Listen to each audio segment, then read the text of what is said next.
Hello and welcome back to my channel. हम लोग जो है विलियम वर्ड्सवर्थ की सीरीज़ कर रहे हैं। विलियम वर्ड्सवर्थ में हम लूसी सीरीज़ पढ़ रहे हैं जिसमें कि 5 पोयम हैं। आज जो है हम लूसी सीरीज़ की एक और पोयम पढ़ने वाले हैं। अगर आपने इससे पहले की वीडियो नहीं देखी है तो मैं डिस्क्रिप्शन बॉक्स में लिंक दे दूँगी, आप वहाँ पर जाकर देख सकते हैं। इसके अलावा आप विलियम शेक्सपियर और जॉन मिल्टन की प्लेलिस्ट भी बनी हुई है, उसका लिंक भी डिस्क्रिप्शन बॉक्स में लिख दूँगी मैं, आप वहाँ पर जाकर देख सकते हैं। तो चलिए फिर स्टार्ट करते हैं अपनी आज की poem I travel among unknown man. ये जो पोयम है ये लिखी गई थी 1801 में, 1801 से 1807 के बीच में। ये जो पोयम थी ये लास्ट लूसी पोयम थी और ये सेकंड एडिशन जब आया था लिरिकल बैलेड्स का, ये उसमें पब्लिश नहीं हुई थी। It was first published in poems in 2 volumes in 1807। और ये पहली बार कब पब्लिश हुई थी? ये पोएम इन 2 वॉल्यूम्स 1807 में पब्लिश हुई थी। ये लिखी 1801 में गई थी और 1807 में ये पब्लिश हुई थी। वर्ड्सवर्थ ने जो है इसे लिखा था after travelling abroad for some time, जब वो कुछ टाइम के लिए अब्रॉड चले गए थे, इंग्लैंड से वो बाहर चले गए थे, तब जो है उन्होंने इस पोएम को लिखा था। उसके बाद जब वापस वो लौटकर आए थे तो उन्होंने वहाँ पर जाकर क्या फ़ील किया था, क्योंकि वो जो विदेश गए थे तो उन्हें जो है अपनी मदरलैंड की याद आई थी। उन्होंने इंग्लैंड को वहाँ पर जाकर बहुत मिस किया था। तो वो उसी चीज़ों को जो है विलियम वर्ड्सवर्थ ने यहाँ पर डिस्क्राइब किया है। और इसी के साथ साथ उन्होंने जो है लूसी के बारे में भी बताया है। और लूसी की जो अपीयरेंस है वो हमें सेकेंड हाफ में देखने को मिलती है। जब पोएम का सेकेंड हाफ आता है, जो लास्ट के 2 पैराग्राफ हैं, उसमें जो है हमें लूसी की अपीयरेंस देखने को मिलती है। वहाँ पर जो है विलियम वर्ड्सवर्थ लूसी के बारे में बात करते हैं। तो चलिए फिर स्टार्ट करते हैं अपनी poem. I travelled among unknown man. I travelled मैंने यात्रा की, अमंग बीच में, अननाउन मैन अनजान आदमियों के, इन लैंड्स धरती पर, बियॉन्ड द सी समुद्र से परे। यानी कि यहाँ पर जो पोइट है वो अपनी यात्रा के बारे में बताते हैं कि जब उन्होंने इंग्लैंड से बाहर यात्रा की थी, वो जब इंग्लैंड से बाहर गए थे समुद्र के रास्तों से, तो उनके साथ जो है बहुत से अनजान लोग थे। बहुत से देशों में उन्होंने यात्रा की थी, तो अलग अलग देशों के लोगों के साथ उन्होंने यात्रा की। अलग अलग देशों में वो गए और अलग अलग देशों के लोगों से वो मिले थे। Nor England did I know till then what love I bore to thee. और यहाँ पर पोइट कहते हैं कि इससे पहले मुझे नहीं पता था, वो इंग्लैंड को एड्रेस करके कहते हैं, वो अपनी मदरलैंड को एड्रेस करके बोलते हैं कि इससे पहले मुझे नहीं पता था कि मैं तुमसे कितना प्यार करता हूँ। यानी कि मैं अपनी मदरलैंड से कितना प्यार करता हूँ, मुझे अपने देश से कितना प्यार है, ये मैं अब तक नहीं जान पाया था जब तक कि मैंने दूसरे देशों में यात्रा नहीं की। क्योंकि जब मैं दूसरे देशों में गया तब मुझे पता चला कि मुझे अपनी मदरलैंड से कितना प्यार है। तभी जो है मुझे अपनी मदरलैंड की जो है इम्पोर्टेंस समझ में आई।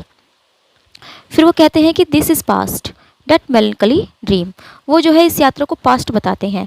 वो कहते हैं कि ये बहुत ही दुखद सपने की तरह था। और वो कहते हैं कि नोर विल आई क्वाइट दाई शोर, कि अब मैं कभी भी तुम्हारे शोर को नहीं छोड़ूंगा, मैं अब कभी भी इंग्लैंड से बाहर नहीं जाऊंगा। वो कहते हैं कि मतलब यहाँ पर जो है पोइट का कहना है कि जब वो दूसरे देशों में यात्रा कर रहे थे तो वो उसको एक सपने की तरह बताते हैं। वो कहते हैं कि एक मेलनकली ड्रीम था, दुखद सपना था ये, और आज के बाद मैं कभी ऐसा नहीं करूँगा। ए सेकेंड टाइम यानी कि दोबारा, मैं दोबारा कभी भी तुम्हारे तट को छोड़कर नहीं जाऊँगा, दोबारा कभी भी मैं इंग्लैंड से बाहर नहीं जाऊँगा। फॉर स्टिल, क्योंकि still I seem to love the more and more, क्योंकि मुझे अब ऐसे लगने लगा है कि मैं तुमसे और भी ज़्यादा प्यार करने लगा हूँ। यानी कि वो अपनी मदरलैंड से और भी ज़्यादा प्यार करने लगे हैं। यहाँ पर ये पोइट जो है इंग्लैंड को कह रहे हैं।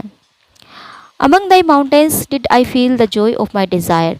अब वो बताते हैं कि वो इंग्लैंड से प्यार क्यों करते हैं, इंग्लैंड में जो है क्या क्या यादें जो है इंग्लैंड की उनके साथ जुड़ी हुई है। तो वो कहते हैं कि अमंग दाई माउंटेन्स, कि तुम्हारे पर्वतों के बीच में, डिड आई फील, मैंने फील की थी, मैंने महसूस की थी, the Joy of my desire, अपनी डिज़ायर के आनंद को, अपनी इच्छा के आनंद को। यानी कि ये जो तुम्हारे माउंटेन्स हैं, ये जो तुम्हारे पर्वत हैं, इन्हीं के बीच में तो जो है मैंने एंजॉय किया था, मेरी जो इच्छाएं यहाँ पर जागृत हुई थी और मैंने उनका आनंद लिया था।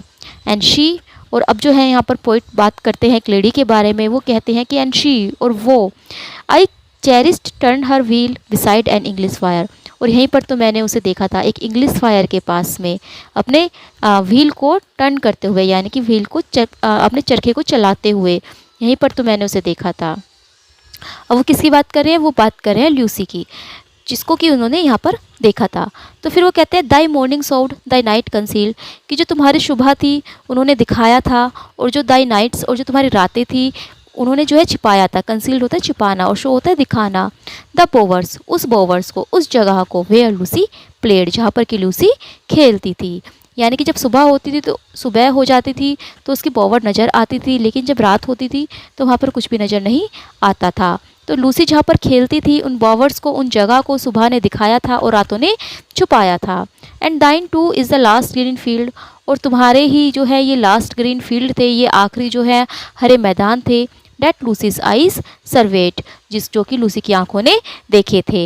यानी कि जब लूसी की डेथ हुई थी तो उसने मरने से पहले जो सबसे लास्ट चीज़ देखी थी वो तुम्हारे ही ग्रीन फील्ड थे। तो इसीलिए जो है पोइट यहाँ पर कहते हैं कि मैं तुमसे बहुत प्यार करता हूँ, क्योंकि वो अपनी उसी मदरलैंड को वो कह रहे हैं, क्योंकि यहीं पर जो है लूसी रहती थी और लूसी जो है यहीं पर मरी थी। जब लूसी मरी थी तो सबसे लास्ट चीज़ भी उन्होंने यहीं के ग्रीन फील्ड को देखा था। और इन्हीं माउंटेन्स के बीच में जो है विलियम वर्ड्सवर्थ जो है कहते हैं कि उन्होंने लूसी को पाया था, लूसी को उन्होंने देखा था चरखा चलाते हुए। तो इसीलिए जो है वो अपनी मदरलैंड से बहुत प्यार करते हैं और अब वो कहते हैं कि अब वो कभी भी अपनी मदरलैंड को छोड़कर कहीं नहीं जाएंगे।